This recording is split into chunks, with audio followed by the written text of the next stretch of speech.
remember me, do you? And I go, ooh, what's your last name? And she goes, Pride. I go, Sadia Pride. And I'm like, I know exactly. Way to who you go, are. bro. So it's usually if they say their name, like their last name, I can click the first name to it. But it's hard. Well, look at the reach, though, man. Oh, yeah. It's all crazy. because that van pulled in that day. There's been a Tyler in 3,000 and 4,000 kids' lives. And again, I like the fact that you mentioned, Boys and Girls Club isn't for just all the bad kids that live in the rough neighborhoods and this and that. That's a misconception. Huge, absolutely. So I had the fortune. Tyler invited me to come along and sit on a panel to help select the representative from their chapter in the state, and it was for a scholarship opportunity, right? It's called Youth of the Year, and in 2005, I actually won the Youth of the Year for the Mesa Club. So that's a program I love. It's when people ask what's the most important program you do, we say Youth of the Year because juniors and seniors, they get the opportunity to run to be the spokesperson for the club. So instead of me coming here to do this, we bring them out to things like this as well, and the kids talk about it and they tell their personal experiences. So when I invited you out to that was to make do for the Child Spree mix-up on times. That was my bad. But yeah, no, it's a cool opportunity. They get to tell their personal story and what the club has meant to them. And it's kind of the culmination of being a club kid when you're 6 years old all the way to now 16, 17, 18, getting to talk about going through all the programs that we have. And every time it's funny when the kids start talking about this, you're expecting, they're going to talk about the great homework program we had or the great sports programs or whatever. They don't talk about that. What they talk about is the relationships they had with the staff and that the staff were there to have a shoulder for them to cry on or for them to listen. And that's the one thing about Boys and Girls Club. That's where I say it is for everybody because, we have a policy where we don't turn away a kid by financial need. If a kid cannot afford our $15 membership or our $25 membership fees, we'll find a sponsorship, we'll find a scholarship. They'll come to the club. And it's because we know the difference it makes in those one-on-one interactions. So. That's very special, you guys. And I was able to see this. So Tyler invited me out. I came out, and you want to talk about I'm going to call it organized chaos. There are kids. That's what we call it. Is that what you call it? Oh, yeah. When we give tours, we go, welcome to organized chaos. Well, and listen, there are kids that look like they had eaten 7 Snickers bars, just running up and down and all excited, full of energy, happy energy, positive energy, and there's different programs going on. And then what you got to think about is in the concept of Boys and Girls Club, it is the worst concept ever in the sense of we decide to take the kids on after they've been in school all day, captive and ready to bounce out of their cages. Yeah, exactly. And we take them on immediately after when they are off the wall. Not on a Sunday evening after where they're chill out. Right? No. So you got kids everywhere doing different activities. He's got a couple rooms nearby his office that are just stacked with boxes of donations. I think it was actually around Halloween time. It was right around Halloween. And you were getting like costumes and decorations and things for the kids to be able to, toys to play with. And then what we got to do, there was a total of 5 candidates, 4? I think it was 5 this year. Five. No, there's 4. Four candidates, and there was a few of us who got to sit down one-on-one with each candidate for, I think it was like 10 minutes or something like that, and get to one-on-one kind of interview them. You got to look at their resume, their credentials, their letter on what they were looking to achieve in life. This year was actually the most senior candidates we'd ever have because this year we limited it to just seniors. We didn't include the juniors. The juniors got to participate, but they didn't get to run because the seniors, it's their last year. We want to make sure they get a shot at that scholarship. And I think that's important. And there was a handful of very, very talented philanthropic kids. When I say 4, and I'm like, that doesn't sound like a lot, the reason it's a lot is because, as we talk about the process real quick, the packet is extensive. I mean, you saw. I read through them. Well, and that was a trimmed down 4th or 5th of the packet because what you saw was 2 essays and the cover page. What they have to do is actually they do 8 essays altogether, and for the sake of finding the initial in-house candidate, we only do the main 2, but they have to do essays on home and family, moral character, school involvement, Boys and Girls Club involvement, all kinds of different papers. So, and then they have to give a 3-minute speech. They've got to have the right grades. They have to have everything. So this is a scholarship that it takes some work. So that's why we only get, 2 candidates, 3 candidates. So this year being at 4, and next year I see it being at like 6, 7, 8. I'm like, it's really getting to be impressive with what we're doing at the club. Well, that means that you've got that many more kids who are taking that extra level of initiative to, 8 essays, that might have been something that would have detoured me right out the front. I'd be like, that's cool, Tyler. Hey, I'll catch you next time. Good luck fighting, as one of these kids in the club. But these kids that we interviewed, they were all stellar, from absolute different backgrounds. One of the kids was from 3 blocks down the road, basically, in one of the worst parts of Maricopa County. One of the other ones went to one of the nicer local high schools and has a scholarship. And the winner of it was Rachel Walborn. She got a scholarship. She now actually, this is the story that I love, that I like to share, now working back for the club. And they're actually, all 4 of them are working for the club. That's awesome, that's bro. That's something I didn't talk about, but with you in show prep, as we call in the biz. Rachel has now gone on to do some great things. She's every summer she helps out at a summer camp for children with special needs, and then during the school year she comes back and she's started to work with us. So she's actually helping kids when she runs our Discovery Room, which is all a STEM-based program that's teaching kids all about science, technology, math, and all that stuff. So, all right. So, if I'm a kid or I'm a parent and I'm thinking about trying to get involved with the Boys and Girls Club, I want you to share with our listeners what the easiest and best way is. How can they make the most impact with their local Boys and Girls Club? If you're a parent and you want to get your kids signed up, for Boys and Girls Club East Valley, you want to go to clubzona.org, clubzona.org. If you want to go to Scottsdale Club, it's bgcs.org. Or if you want to go to Phoenix, it's bgcmp.org. You could go on any of those websites or just Google Boys and Girls Club. You'll find the closest one to you. If you're a business person and you want to get involved with volunteering, donating, anything like that, we have boards, which are great because they're a great networking opportunity. Our board at our location actually has 24 business professionals from all over. We have someone from the Dimebacks, someone from Phoenix Police Department, CenturyLink, people from all over the map right now that help. They all get together to have a good time and then raise money for kids. So there's all kinds of opportunities to get involved.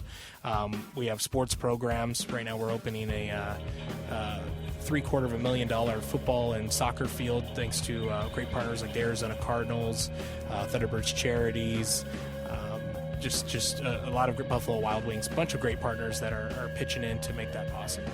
That's awesome, you guys. And stay tuned for just a short break. We're going to come back. We're going to talk specifically more about the child spree, how to get involved. Then we're going to talk a little bit about what went on with the ESPYs last night. There were some pretty good feel-good stories on there that I'd like to share with you. Thanks for listening to Lifeness. Stay tuned. I'm here with the best mortgage guy in Arizona, Kelly McCurdy, talking about the truths and myths in short sales and foreclosures. Kelly, tell our listeners some good news. Hey, Logan, we're so excited to announce that we can provide a client with an FHA mortgage 3 years after a foreclosure, 3 years after a short sale. And for our VA clients that probably served our country, we can provide them with a mortgage 2 years after a short sale and 2 years after a foreclosure. Wow, that's awesome. Give Kelly McCurdy a call, 602-615-4881. Again, 602-615-4881 to find out how, and tell him Logan sent you. All right, and we are back, and thanks again for staying tuned for that short break from our sponsor. So, I've been waiting for the all right. Yeah, it's still here. I appreciate that. All right. Here we are. So, we got my main man, Tyler, with the Boys and Girls Club. We're talking about his event, Child Spree. It's coming up Saturday, July 25th at 6 a.m., correct? Yeah, we start, volunteers get there about 6:45, and then we start at 7 o'clock. They're done by about 8:30. And the way that you get in touch with Tyler is email Tyler, Tylerv as in Victor, Tyler V at clubzona.org. You can also give him a call, 480-897-6247. You can also get in touch with me through Lifeness on Facebook. And as I mentioned before the show, we're going to help sponsor one kid.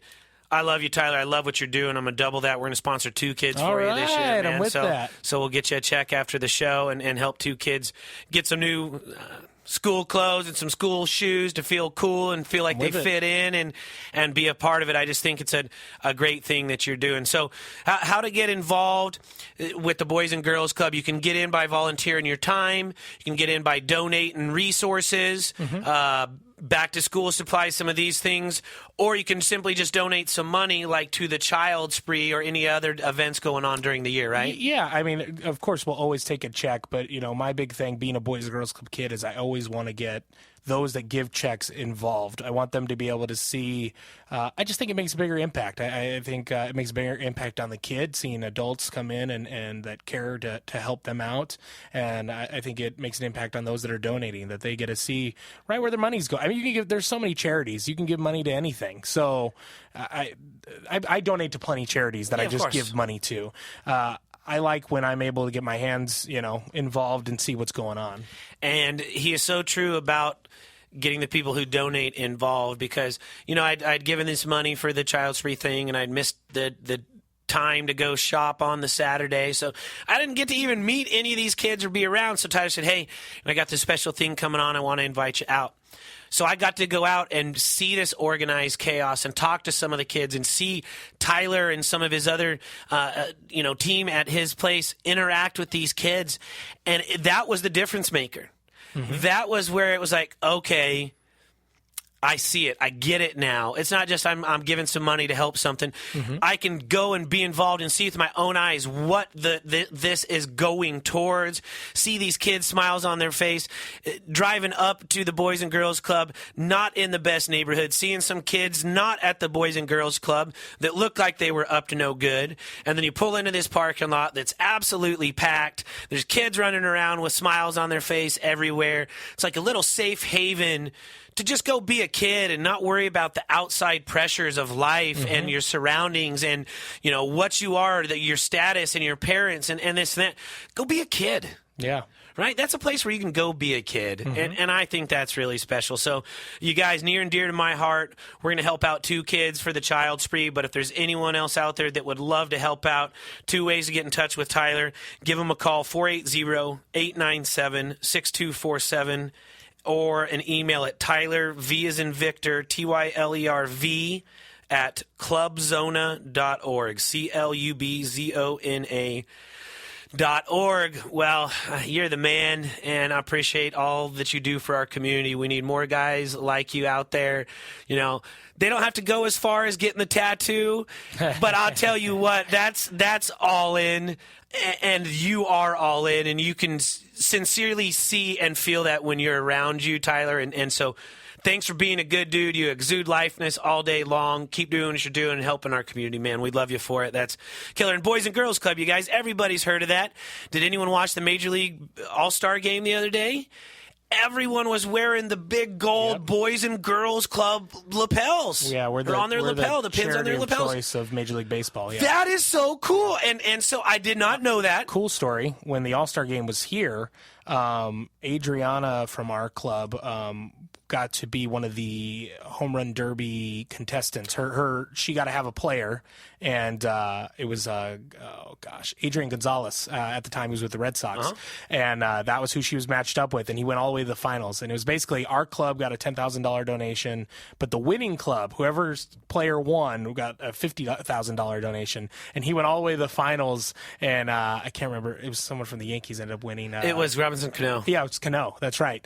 And his dad was pitching to him? Yeah, that's right. And it went all the way down to the wire, and we were just sitting there crossing fingers in the stands. Come on, come on! But we got to participate with all the Major League Baseball festivities. So I'm sure in Cincinnati over the last couple of days, Boys and Girls Club was all involved. So. I think that's just really cool, you guys. That there's organizations as big as Major League Baseball that go out of their way to make sure that all their announcers and everyone are wearing this pin on their lapel to show the Boys and Girls Club. I didn't see anyone rip up their sleeves and show a tattoo. Yeah, right. Maybe we should.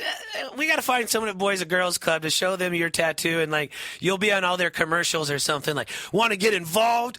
Get a Boys and Girls Club tattoo like Tyler V from Gilbert. Yeah, there we go. No, I love it. So, all right. So it was Major League Baseball. That was fun. The home run derby was awesome. The game itself was high competition level. Was a lot of fun to see. Unfortunately, the National League didn't win.